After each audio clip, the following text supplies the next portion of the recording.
the preparation to sell a business is a complex matter. Yep.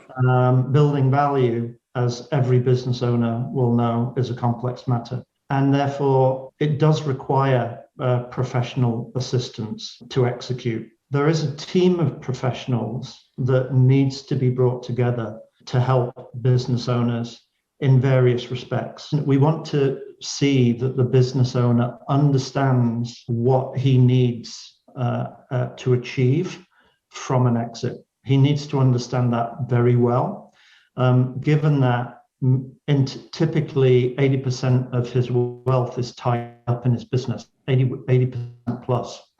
So it is pretty much the largest asset that a business owner has and needs careful handling. Why business owners and private companies should be ideally positioned to be attractive to third-party buyers. We are honored to be joined today by a very special guest, Mr. Stephen Cummings. And Stephen is the managing partner of Rizolve Partners, which is a niche business advisory firm dedicated to helping business owners envision and drive growth and optimal value for their company. Now, we'll invite Stephen to share some things about his background and what has, his path, his journey to what he's doing for business owners here currently. And we're going to have a great discussion. And so welcome, Stephen, to Wealth Without Bay Street. It is a pleasure to have you. Thanks for being with us. Thank you very much, Jayson, and also Richard. Great to meet you both. I think a good place for us to begin would be to maybe share a little bit about your organization, and in addition to that, what are some of the common pitfalls that you see when you're dealing with business owners or private companies who are looking ahead and thinking ahead about being attractive to a third-party buyer? Well, thanks for that question, Jayson. So, as you say, I'm the managing partner of Rizolve Partners. It's a boutique firm. We have specialist partners in different disciplines who can help business owners with their challenges in particular areas. Just before we get onto the specifics, just to as a placeholder for everybody, my background is as a financial expert. I trained with Deloitte many years ago and trained and qualified as a chartered accountant. So I'm a CPA in Canada. And following that, I became the CFO of a large multinational company. Harlequin Books used to sell many books, 185 million around the globe. But I got deep operational experience with from that position. Further to that, I became a partner in a leading venture capital firm here in Toronto. And subsequent to that, I was a partner in a private equity firm. So I've had experience both operationally on the side of the table, being the right hand to the CEO, but also I've sat around the table as a partner as an investment firm, putting millions of dollars into investee companies to grow them very rapidly. So what I wanted to do on the back of that experience was form Rizolve Partners, specifically to help business owners in their growth and their growth challenges.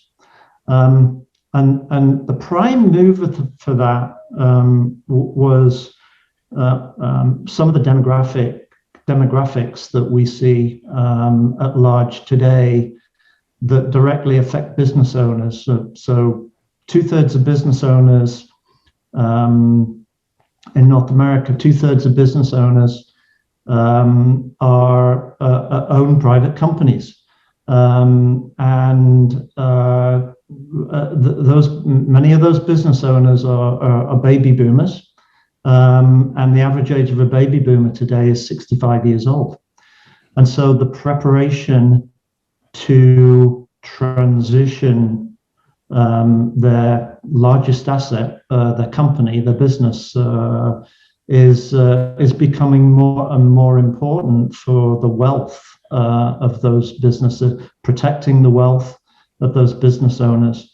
And so we are aligning with that demographic need to help business owners grow value and prepare to sell or transition their companies depending on their plan.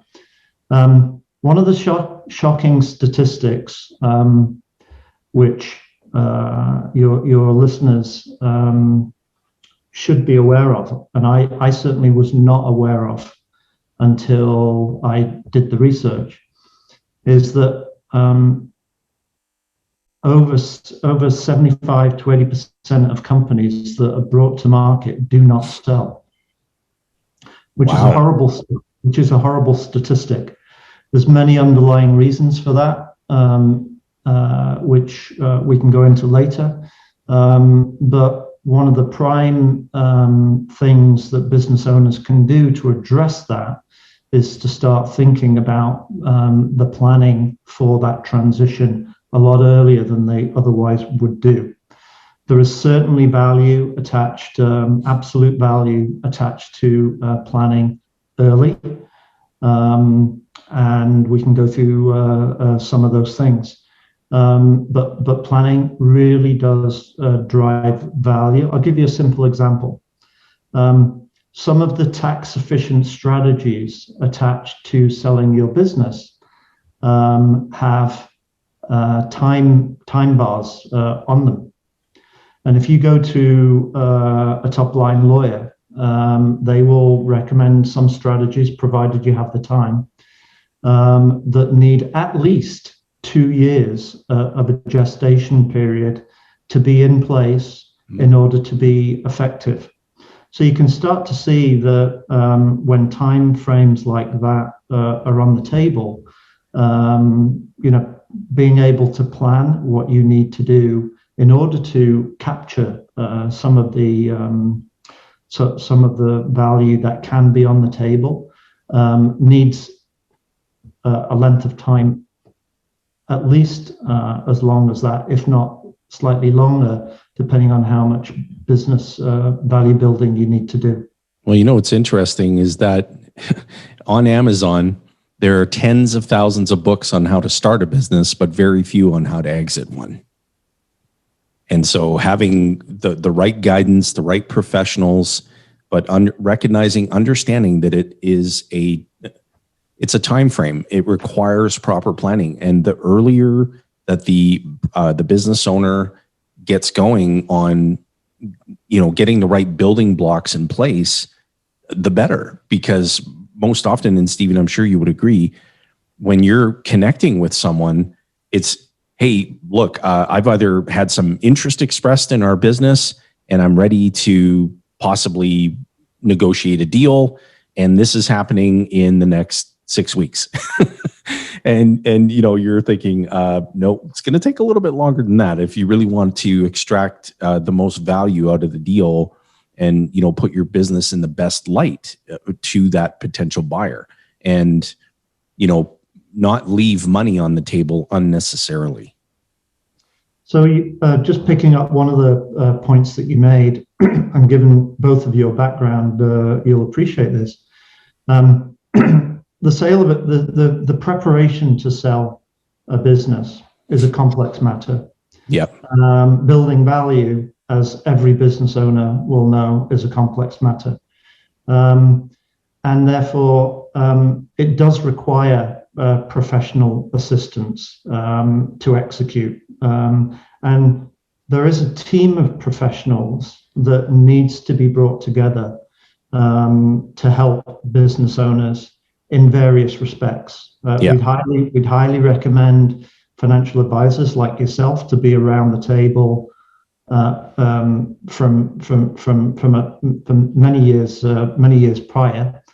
And the reason we like to see financial advisors in place is we want to see that the business owner understands what he needs to achieve from an exit. He needs to understand that very well, given that typically 80% of his wealth is tied up in his business, 80% plus. So it is pretty much the largest asset that a business owner has and needs careful handling. Totally. We also like to see legal advisors around the table.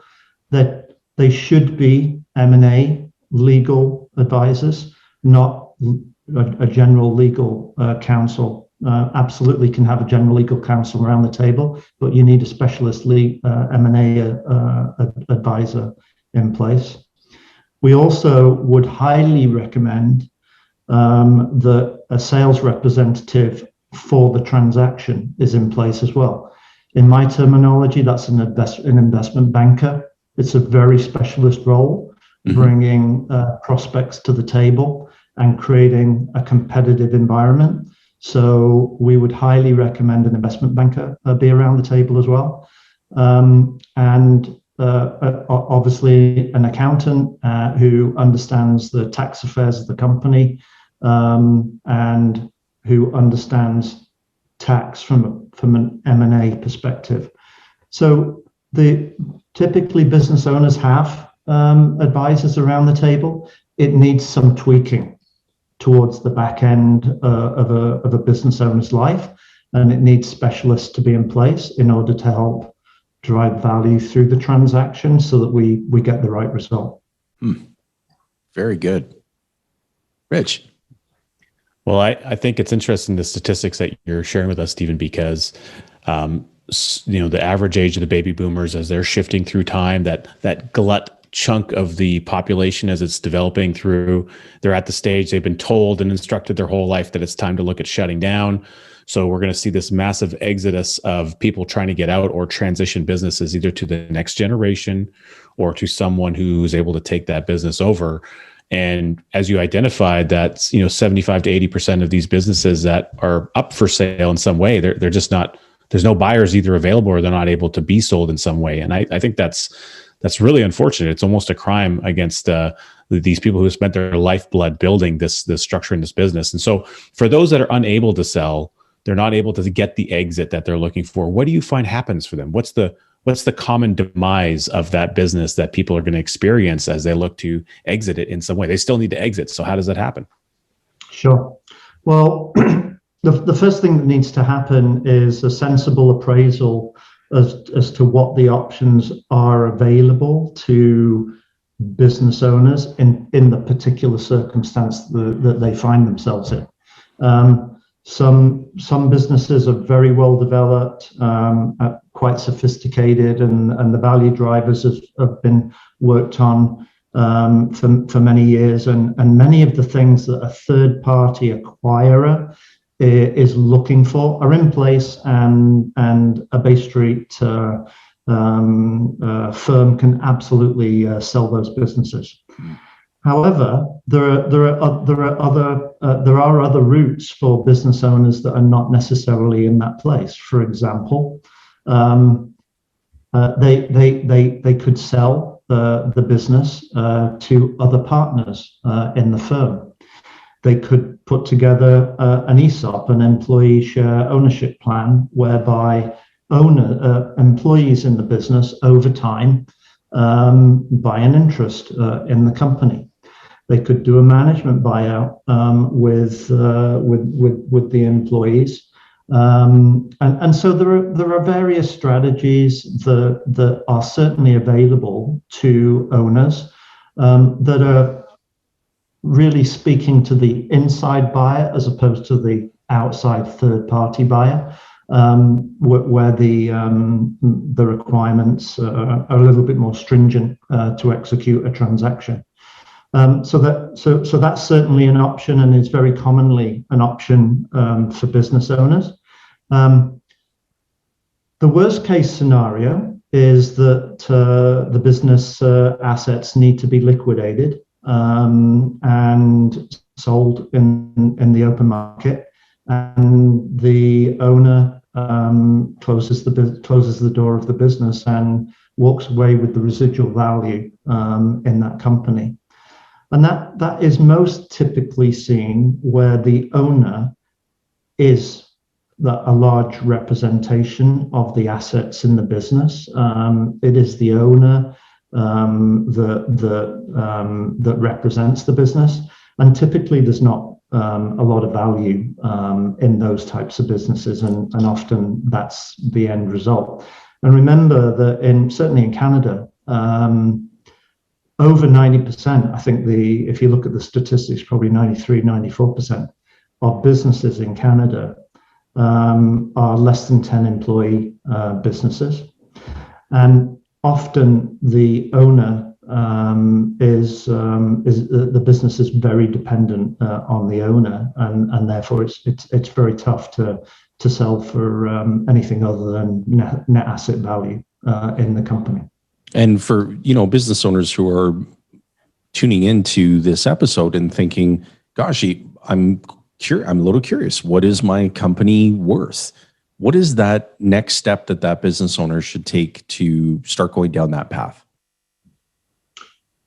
Well, there's a number of ways that value can be assessed. There are certainly some pretty good software packages that can be readily found on the market today, that by answering a number of questions, both quantitative and qualitative, an owner can get an indication of the value that his company is worth.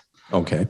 So that, to me, what that does for owners is it gives a ready benchmark which should be used with caution.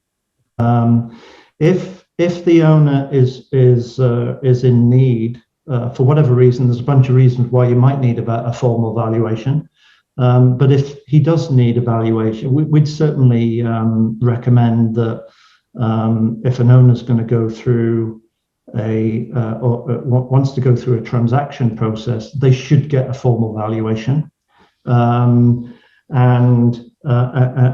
certainly we do that at Rizolve, but any of the large accounting firms would do that, and there are specialist valuation firms as well.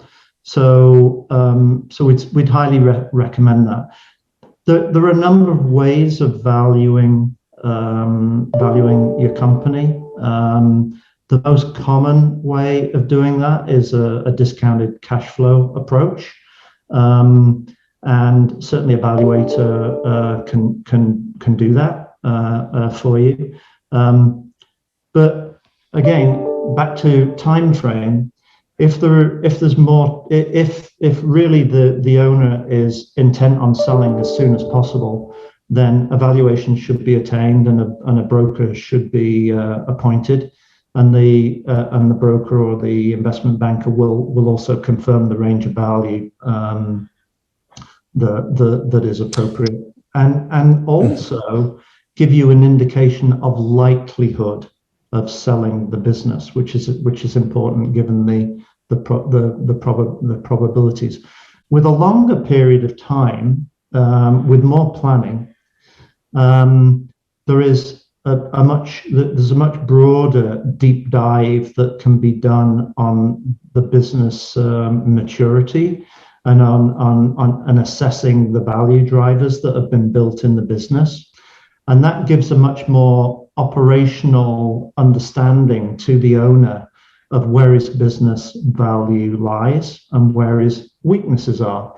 And obviously, we would highly recommend for a period of time leading up to when a business is brought to market, we'd highly recommend that weaknesses are either eliminated or reduced in order that when we get to the point where competitive bids are entertained or offers are made for the business, that they fully reflect the value that has been generated rather than focusing on the weaknesses in the business. Yeah, because the business owner, for the most part, the ones that, Rich, you can attest to this, that we've interacted with and continue to interact with over the years, is that they just simply don't know where to begin. What professionals need to be advising me in order to really truly understand, have I created maximum value in the business? Are there things that we could be doing that we need to begin implementing to make our business more attractive, whether it's for internal purchase options with team members or key people in the business, partners, et cetera, shareholders, or have I created a little more value than maybe I was aware of, and that's something that needs to be leveraged in the business even further to further maximize value. And so there's only a few ways that a business owner is going to exit the business.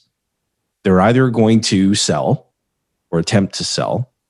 They're going to wind up the business. They're going to get sick. They're going to die unexpectedly, or experience a critical illness, whether it's cancer or something that takes their life, or in some cases disappear. I mean, we've all heard stories of, hey, these 4 hunters went on this trip up in Alaska, and they found all their gear, but they haven't found any of the hunters. And then anybody who's left in the business has no access to anything. They can't pay the people. They can't, continue to operate it because there's no catastrophe plan in place. What do we do in the event of all of these, probabilities? And so for business owners who are tuning in, even if you're just getting started, if your business is just getting off the ground, it's really important to be taking into consideration how to maximize value right from the inception of your company. So, Jayson, you raise a good point. So we'll just touch on that. I'll give you another statistic, which is equally shocking, but reflects the lack of preparation that many business owners have towards getting liquidity on their major asset in their portfolio. So when you think that 75 to 80% of businesses brought to market do not sell, another interesting statistic, which is equally shocking, is that 50% of businesses that do sell are sold under distressed circumstances, which is the point that you raised. So let's just think about distressed circumstances, which is very real for business owners that are, should we say, more advanced in age, as we all are. So distressed circumstances, as you rightly point out, is death in the worst case scenario. It could be disability. It could be duress, for example, marriage failure or problems with their partners. Yeah, insolvency. Divorce, disagreement, and absolutely insolvency, obviously. But when businesses are hit with those contingent events, the prices that are achieved in the ultimate sale are likely way less than the number that is in their wealth plan. So their wealth is being damaged and materially hurt. So, but these things happen. And so part of the planning in advance is basically an insurance policy to protect the wealth that you built in order to protect against those unforeseen circumstances that just do come along. And it happens all too often is the point here. And I'm sure you guys as financial advisors would be first to be continually counseling your business owners that these things happen and that we need to plan to transition. So that's what we certainly sponsor planning. We think that there's huge value to be had in the 3 to 5 years ahead of an exit. Let's just think about the exit though. So, you often hear of these business owners that sell in 2 to 3 weeks, and it certainly is possible. It is absolutely possible, but it is the exception rather than the norm.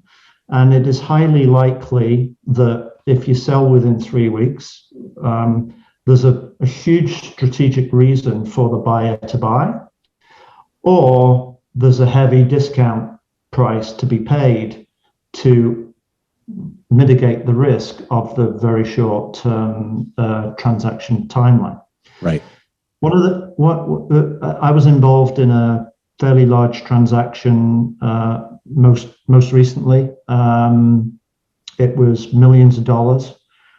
The transaction was executed perfectly from my perspective. And what I would tell you is that in order to execute a transaction perfectly like that, bring an investment banker on, having all the documents prepared, the sales memorandum, putting a data room together, having all the analysis available ahead of time in order that you can answer 90% of the questions from the buyers in due diligence, having prepared the management team for management presentations to the buyers when they come to visit the factory or the offices and so on. In order to do that, the minimum time, in my view, that a transaction can be perfectly executed is about 6 months. 6 to 9 months is reasonable because stuff always happens. It just does. So 6 to 9 months is the length of time to execute a transaction pretty well. And then if you bolt on ahead of time, another 3 months to prepare for a transaction at light speed, you're really talking 9 to 12 months is an optimal period of time. And that's fast. It is not. It often takes longer. And if you're building in a planning period ahead of that the reason for building in a planning period is to mitigate risks so that you don't get a price cut at the back end of the negotiation. Right. Or the other major thing for a seller to focus on is if a seller has a selling price in his mind, and if the selling price that he wants is not what the market will offer you, and frankly, owners need to be clear that Mr. Market is the dominant player in that conversation. Mr. Market is the dominant player, not what the owner wants necessarily. So if Mr. Market says that the value of your business is not what you want, then what you need is an advisor to help fill the value gap. An advisor will, at the start of a planning period, tell you what he thinks Mr. Market will offer you.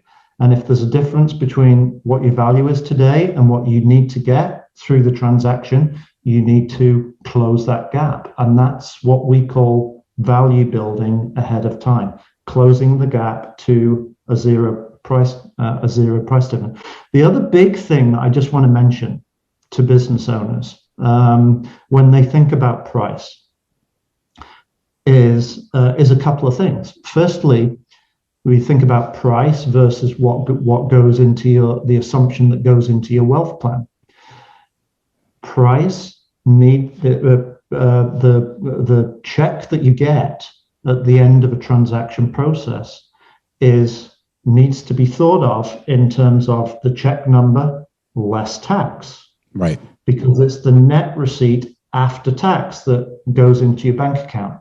So you need to think about the after-tax number, not the price that you're being offered in the transaction, because there's tax on that. Right. So that's a big deal. The other thing that business owners need to understand, and the investment banker will absolutely coach business owners on this, is there's a difference between price and terms in the transaction. So you can be offered a price, but when the deal gets papered by the lawyers, the terms can materially affect the value of the deal. So let me give you an example. Let's say your business is valued at $10 million, and let's say you get an offer in the transaction process of $10 million. The $10 million is the sticker number.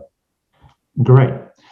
But what happens is that the buyer will say, well, I'll give you 50% down, and we need an earnout for over the next 3 years, and we will pay you on a deferred basis, contingent on you making the profit numbers that you said were in your plan. So number one, that increases risk into the transaction for the seller, because if you don't achieve those profit numbers, there's a consequence to that and the price gets cut. So there's price, you're offered, and then there's terms. Terms can be very, very material to the outcome, to the transaction. And so when you plan to build value, you need to talk with your advisor about what the likely outcome of a deal negotiation is and what the likely terms are that will be agreed under the transaction, because it makes a very material difference to your net take. Hence, again, why it's so important to be working with the right group of professionals. And it's great that we're talking to you, Stephen Cummings, and we appreciate you being with us. And again, for those who are tuning in, we are going to include in the show notes access to some very valuable resources, the website, all of these great things that you should go and investigate and connect, with Stephen and his organization. Rich. Well, I appreciate this is a ton of amazing information that incredible that our business owners need to hear, and anyone watching this later on, or maybe they're not at the stage where they're thinking that through now, but we've piqued the interest in them in getting that preparation together so that they can be more mindful of it now as they think about what their future holds.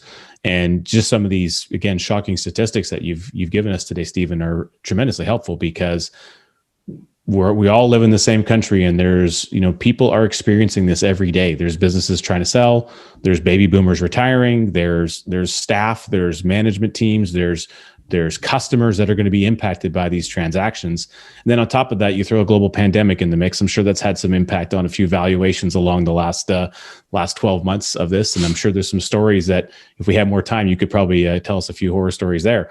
But we have a market. Mr. Market is going to be involved in dictation of your price, but there are things, the takeaway I'm getting is there are things you can do proactively as the business owner with your team to be able to augment, or at least be able to have some control over, maybe not Mr. Market, but at least what the end result is by putting the effort in up front. The key is it takes a little bit of effort, and you need to have a good team of people around you.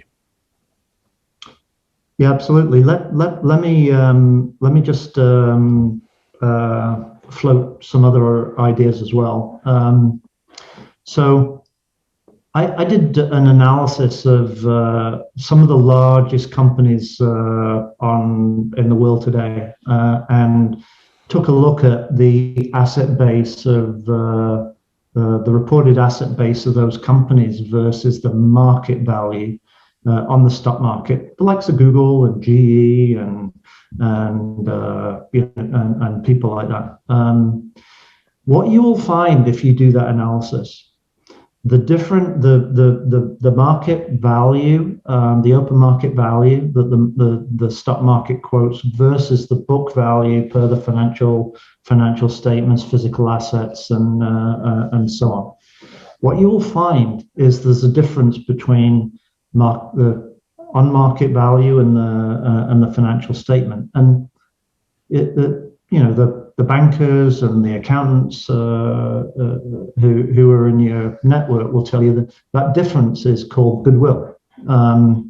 So goodwill is a little understood term, but let's try and put some color around that. So there are four classifications of intangible assets that typically known as the 4 C's. So human capital is part of goodwill. So having a great talent base to execute the business engine. There's then a component of intangible assets called structural capital, and that's embodied in the processes and the technology that you use within the business in order to execute the business that you do. So it's processes and so on. Then there's social capital, which is the culture of the business that you've built, and that, some businesses are purchased purely for social capital. They want to take on the culture that has been built and build it and learn those successful things that the business owners have been able to generate. And then there's customer capital as well, and that's an obvious one for many business owners. So recognize that 90% of your value is embodied in those things: the systems, the processes, the people, the ideas, the product development, the culture, the customer base that you have. Is it diversified, and so on? It is really what drives much of the value in your business, and therefore another way of putting it is, what people will pay for is the economic engine that you have built behind your business. And it's comprised of all of those four types of capital. And to the extent to which that economic engine continues to function and purr along post transfer of the business to a new owner, it's valuable in their hands. To the extent to which it seizes up and dies when the owner is pulled out of the mechanism, or if key talent walks out of the door because they don't want to work for the new business, to the extent that economic engine doesn't purr along, the value is crimped and depleted. So what business owners need to do is to make sure that the cogs in the wheel of that engine are perfectly aligned, they're integrated, and they work very well together, such that if the driver of the engine puts his foot on the accelerator and the wheels need to turn faster, the business can scale and pump out more production or higher levels of sales, and so that's very valuable, very valuable to a purchaser. And therefore a lot of the value building initiatives are making sure that the purchaser can see the internal workings of the engine in detail and can assess how well that engine is put together and will operate in their hands further down the road. Helping make sure that the things that are often less visible or invisible become visible prior to the exit of the business. Very definitely, absolutely.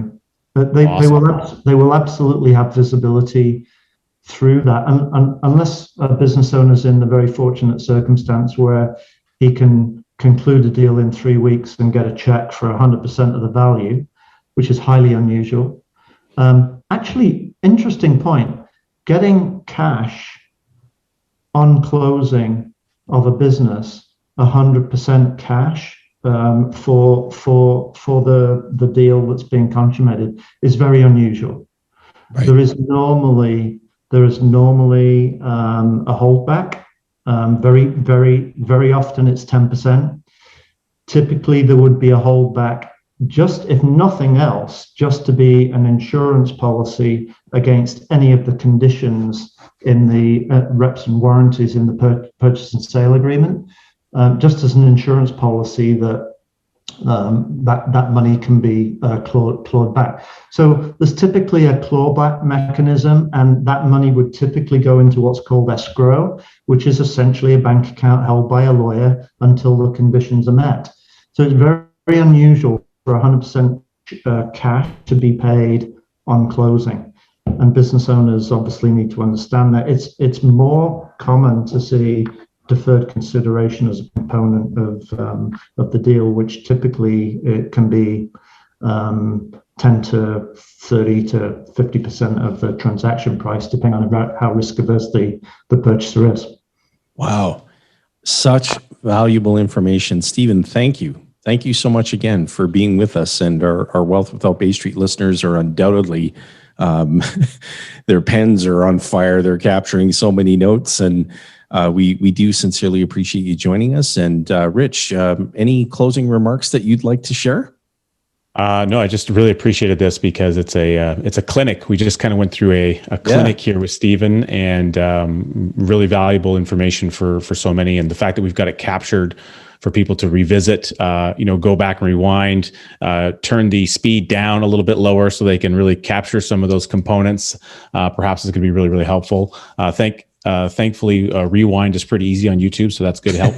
And I think one of the things we'd like to do in our show, what we always want to do, Stephen, we really recognize, first of all, the importance of someone's time, spending time with us, sharing what they've spent a lifetime building in their own knowledge and value with others. And so, for us, we recognize that not all heroes wear capes, and you might not think of yourself as a hero, but when you take all this life spent of information and your knowledge, your education, you relate that to business owners who are in need or in crisis, and have an ability between adding another zero potentially on their exit strategy that really could be life-changing, a life-changing event for them. When you think about bringing that value to others, we would just be curious to wonder when you think about that, who would you like to be a hero to? So let me just start by saying I'm a very fortunate guy. I'm married to a beautiful lady who we've been married for over 35 years. I'm blessed to have 2 kids, one of each. I've just got my first grandchild, so I consider myself very, very, very fortunate right there off the bat. One of my goals with my business right now is to pass on that wisdom to business owners in order to help them navigate the choppy waters that many of them face for different reasons, but certainly if they're going into a transaction environment that many of them have never negotiated before. So we're absolutely looking to help people if they need our help. But we're certainly doing education with business owners in many different ways, and much of that is free. I was with a women's group 2 nights ago, and answering the question. Actually, it was a really interesting discussion about sort of 8 or 9 women CEOs, and they were really debating what the job of a CEO was, which, when you think about it, is quite a complex question, really, and it was very interesting to hear the answers. But we are absolutely